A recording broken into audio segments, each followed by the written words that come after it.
Today I want to talk about travel and international activism. Now, many of you know that it has been difficult for me to find work and to return to my advocacy and activism passions since 2015. However, what a lot of people don't realize is that I have made a lot of efforts to do so, even though it has been difficult. I have not given up. I have been doing things. So I want to share with you a few of the places that I've gone and some of the things that I've done to continue to do the advocacy work that I'm so passionate about. So I was 1 month pregnant with Langston in June of 2015, and I had to wait to travel until after I gave birth, because a lot of the traveling opportunities that became available when it was a few months after June that I realized I was not going to be able to just return to work or return to local activism. So some of the opportunities that started to become available were in the last trimester of my pregnancy, and that meant that it was kind of risky to travel, especially since I had a high-risk pregnancy. So what I did is I waited for Langston to be born, and then I scheduled all of those trips in. So right after Langston was born, we went to London, and in London, I actually flew in for a BBC interview with HardTalk, but I also was able to negotiate a flight for Isaiah to come with me and Langston so that he could help with Langston in the meantime when I was doing the interview. I also was able to meet and make a new friend who I actually connected with on LinkedIn prior to coming to the UK, and she was super hospitable and showed me around London, and Isaiah was also able to explore when we were there. And then, of course, now, a few years later, he's actually in Manchester, at University of Manchester. So I'm going to show you some pictures of us when we got to go to London. And then from London, we actually traveled in the United States when Langston was a little baby I did a talk at University of Nebraska, which actually was really highly contested, but the professor that brought me in was the director of the medical center there at the university, and she was just really determined to make it happen. So she pushed through and ended up having kind of more of a private speaking engagement than originally planned. So I'll show you, some of that. And then also I went to Washington, D.C.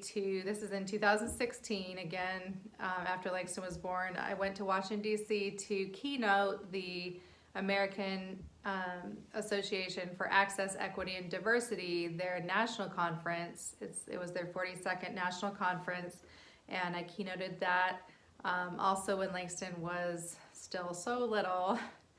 After that, I flew to Antigua and did some NGO work there. I helped an individual who owns a small airport there. She really wanted to start a nonprofit, non-governmental organization. So I helped her launch that Second Chance program. It is still going strong in Antigua, and it helps to reduce recidivism rates for Black youth and young mothers. And the conditions that the prisons are in there are literally from the 1700s. So, dungeon-like cells, and it's just not a suitable place, especially for youth or for anybody at this point. But anyway, so I was pleased to participate in launching that program, and also she treated us to kind of a little bit of a vacation on that trip, just because Antigua is such a beautiful place. We got to eat, it was mango season, and I don't even know some of the other fruit that we ate. It was cassava or what, like there were just so many different melons and everything. It was just delicious fruit. Isaiah was again able to come with me. During this time, Franklin still was not yet 16, and his dad would not agree to signing for his passport. We tried to contest it so he could come, but he was unable to come on any of these trips. He turned 16 after my last international trip opportunity, sadly. So he didn't get to travel abroad, but Isaiah did get to come with me, and he also enjoyed Antigua when we were there. After Antigua, actually Isaiah went to study abroad the following year in 2017 to Spain for a semester and then South Africa for a semester, and I was invited to speak in South Africa and be there for 17 days. And so that actually was just a beautiful opportunity, and Isaiah was already in South Africa by the time I arrived with Langston again. Langston had a passport at 2 months old. So Langston came with me to South Africa to visit Isaiah and to speak for the Quest for Non-Racial South African Society dialogue that was hosted by the Thinking Masses of South Africa, as well as the Khoisan Legislative Council, and most importantly, Clyde Ramalaine, who is a bishop there, and he and his wife just generously hosted me and Langston during those couple of weeks. So we were in Johannesburg initially, and then we were in Cape Town, as well as Stellenbosch, where Isaiah's university was. So I want to just share with you some of those experiences. I'm going to show you some pictures. I was thinking of trying to hold up the pictures, but then the light was kind of getting funky, and I didn't want it to be hard to see. So I'll just load those pictures and do a little voiceover for you to kind of walk you through our travels and the purpose for each visit and the engagement that I received. So as I said, our very first trip was to London to BBC for the HardTalk interview. And although that interview was oppositional, as most of the interviews were, and I was not paid for any of these interviews, but I did negotiate some things that would make it worthwhile for us so that Isaiah could come to London, and I could bring Langston and still do the interview, and then also meet a new colleague that I had connected with on LinkedIn, and she was just really gracious to kind of show us around the city and discuss, some potential future collaboration type of work. So this is us in London. Langston was so tiny. It was really cold and windy when we were there, but still really glad that we got to go. So from there we went to Nebraska, and this is the medical director of the medical center in the middle with me she's holding Langston. And she really was passionate about bringing me to talk during Minority Health Month to the providers and also to the students initially, which then the university, there ended up being somebody, I think, on the board that objected, and it became a problem. And then she still carried it on to just shape it into a private dinner and discussion with just kind of her core team. So she was really passionate about bringing me, and it was, some great interaction. Of course, Langston was always a big hit at these things, being so tiny. And I was grateful, again, to her for her perseverance and seeing it through. So after Nebraska, I went to Washington, D.C., and I actually was able to go with Isaiah. He's pictured there. He actually interned for the American Association for Access, Equity, and Diversity, so they were familiar with his story and with his mom, and brought me to speak for the keynote for their 42nd annual conference. I also was able to reunite with one of my besties, Monique, and she and I were close friends back when I used to go to Howard University in DC, and she got to meet Langston, and he obviously was still so small during this time, but again, I was privileged and honored to not only be included, but to be featured as the keynote speaker for that conference in 2016. The next place that we were able to go is Antigua, and it's a small little island for those who don't know where that is. I helped to launch the Second Chance program in Antigua, and basically the Second Chance program, like a lot of programs with that title, is to reduce recidivism rates for youth and young mothers, and specifically really help them to become self-sufficient after some type of incarceration or juvenile detention. So this trip was also the three of us, Isaiah and Langston and myself, and Langston's little sandy toes on the beach. We were able to stay at a beautiful place on the beach front. This is what we woke up to every morning. So it was kind of almost part vacation. We found this Langston Hughes poem on the wall in one of the offices while we were there. So I had to get a picture of Langston with the poem, even though it's not our most photogenic moment. This is Langston looking out the window at the mango trees. It was mango season when we were there, and we got to, of course, enjoy the water and the sand. These are some mangoes and some, I believe, cassava melon, and Isaiah and I stopped by a little jerk chicken place, and again just enjoyed some of the beachfront. We got to swim with stingrays and do some fun things, as well as I was in meetings downtown and at the airport office most of the days we were there. So this was our host in the blue shirt, and this is us stopping by a mango stand to get some of those delicious mangoes. This was the view from one of the places that we stayed at, and this was the airport, and just a really small private airport. And this again is the beach, just a beautiful, beautiful island. This is me and Langston. Again, he's just so small during this trip, which made it easy, honestly, to take him with us. We also were able to participate in seeing somebody freed from the jail who had been falsely accused, and were able to go down there and pick her up. So overall, our trip was just, a beautiful one and productive as well.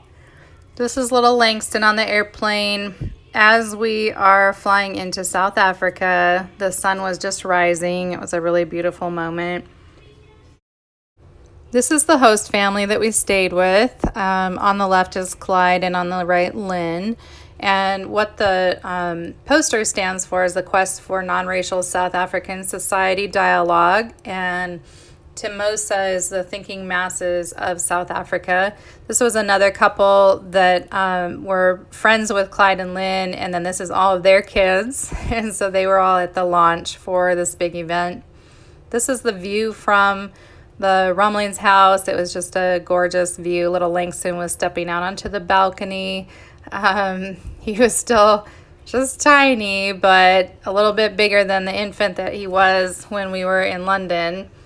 And he was always checking out mirrors and ovens and elevators and anything he could explore. So from Johannesburg, we went to Cape Town, and we met with some of the Khoisan Legislative Council in the Castle of Good Hope, which some of you might know is the oldest colonial building in South Africa, built in the 1600s, and kind of a symbol of colonialism. And we had a healing ceremony there. The little ash on the middle of our foreheads is symbolic of that ceremony. And there was just a really warm welcome and acceptance of me and of my identity, and many of the Khoisan Legislative Council members were interested to hear me share my story, so I was able to speak there. We also went to Desmond Tutu's house and saw some other sites, Mandela sites as well. And little Langston was, of course, just along for the ride, literally. And we actually got to see the big cats. So this is a lion cub in real life, and they wanted us to pet the cubs and stuff, and I was kind of like, no, I'm good, we'll just kind of stand behind. But yeah, so we went to the Lion Park. So we went from Cape Town to Stellenbosch, where Isaiah was at the University of Stellenbosch, and got to see his little dorm room. Langston and him got to hang out and chill, spend some bro time, and we got to kind of see what Stellenbosch is all about. This is little Langston in the hotel room having fun walking, and he was just taking it all. He's eating a lemon here because he was so hungry. He was waiting for the food.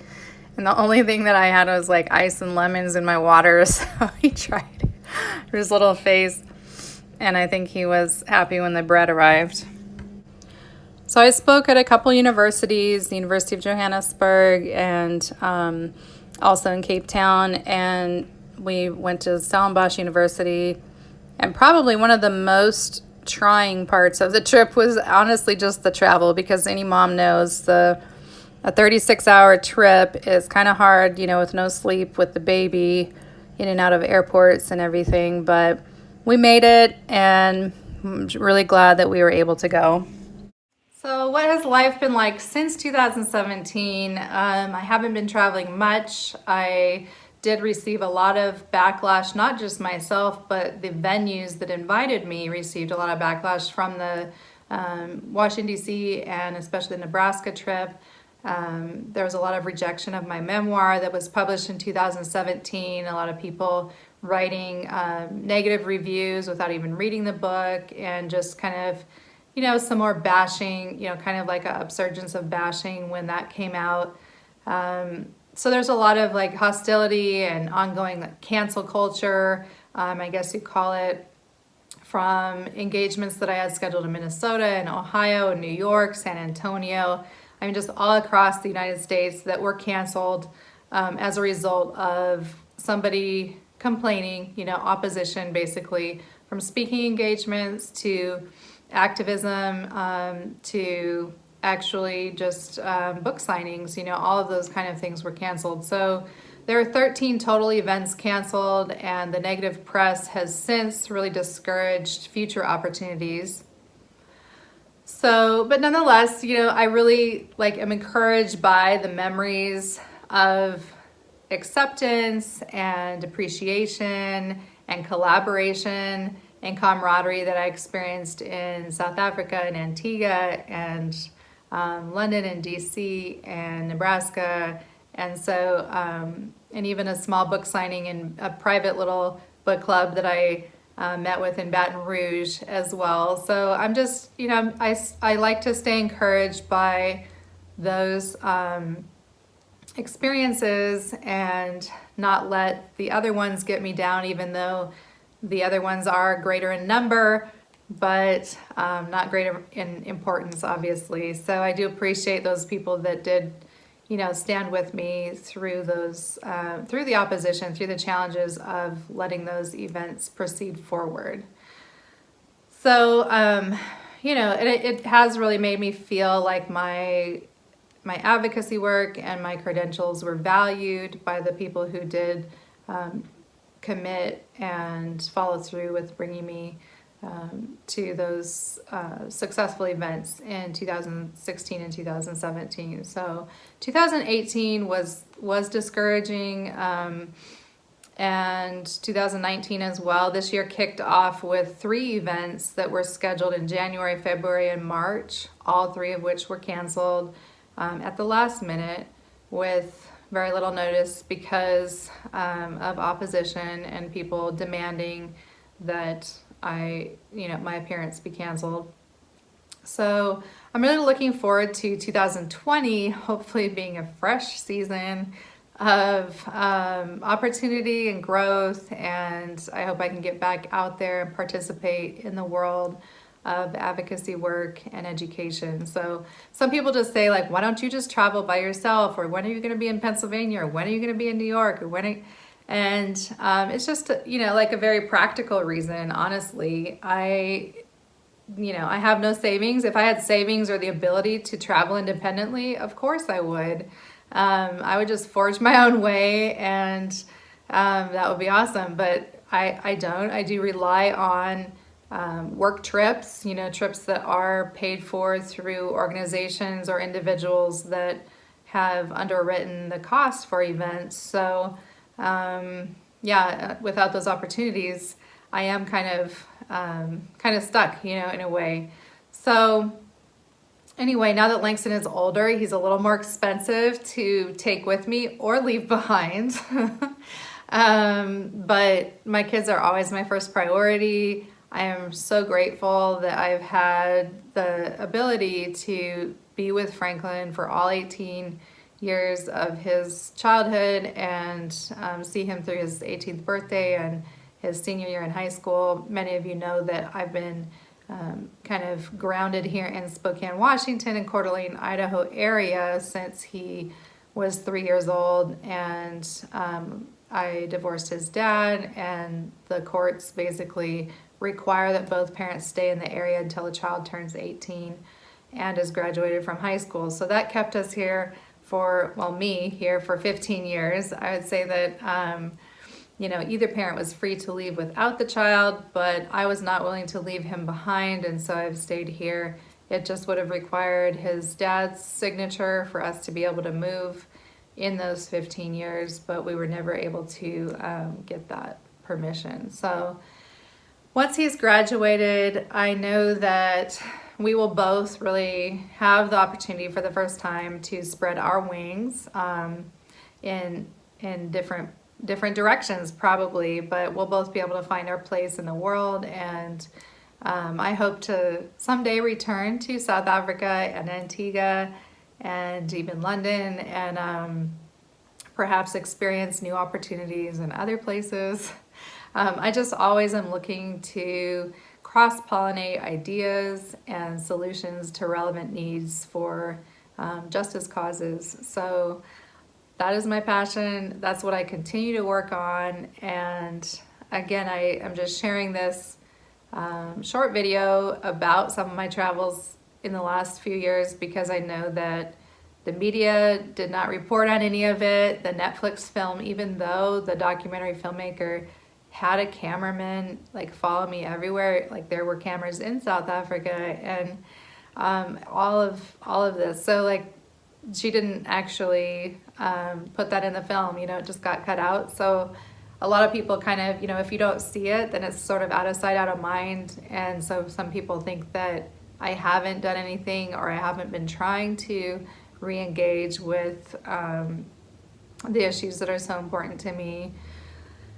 And that, we've kind of just been stuck in Spokane, but that's kind of it's somewhat true and somewhat not. Yes, we're kind of stuck here, but yes, we've also had some opportunities to leave and to do some work. So I am thankful for that. And little Langston is a little globetrotter. He probably remembers nothing of it, but I'm glad that it also opened some doors for Isaiah to see some sites as well on the way with us, and for him to eventually gain his own wingspan and really move all over the globe. So Spain, South Africa, then he came back for a year, now he's in Manchester for a year, then he'll probably be in Australia for law school after that. So anyway, just wanted to share this with you, and look forward to hearing your thoughts in the comments.